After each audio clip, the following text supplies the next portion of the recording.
வாழ்க்கையில நீங்க முன்னேறிக்கணும் அப்படின்னு சொன்னா, நீங்க தனியா நின்னா கூட பயந்துக்க கூடாது. ஏன் தெரியுமா? உங்க பயம், உங்க தனிமைய உங்களுக்கு உணர்த்திக்கிட்டே இருக்கு. அப்படி நீங்க தனியாக இருக்கிறீங்க அப்படின்னு உணர்ந்துகிட்டே இருக்கிற வேளையில, அது உங்க வெற்றிக்கு தடையாக இருக்கு. இன்னைக்கு வேணா இயேசுவ பாருங்க. நற்செய்தி வாசகத்துல யோவான் 13வது அதிகாரத்துல சொல்றாரு, நீங்க எல்லாரும் என்னை விட்டு போனாலும் நான் தனித்து போவது கிடையாது. ஏன்னா, என்னை அனுப்பின தகப்பன் என்னோடு இருக்கிறார். ஆகவே நான் எதற்கும் பயப்பட மாட்டேன்.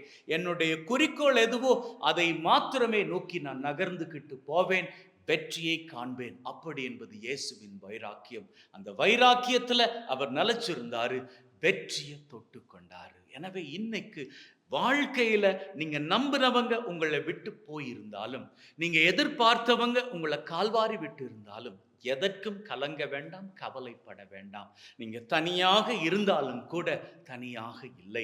ஏன்னா ஆண்டவராகிய கடவுள் உங்களுக்கு துணையாக இருக்கிறார். அவர் உங்களது கண்களுக்கு தெரியாது போனாலும் உங்களோடு கூடவே இருக்கிறார். உலகம் முடியும் வரை என்னாலும் உன்னோடு இருப்பேன் என்று சொன்னவர் உங்களோடு இருக்கிறார். ஆகவே நீங்கள் தோற்று போக மாட்டீர்கள். வாழ்க்கையில் வெற்றியோடு நீங்கள் மகிழ்ந்திருப்பீர்கள்.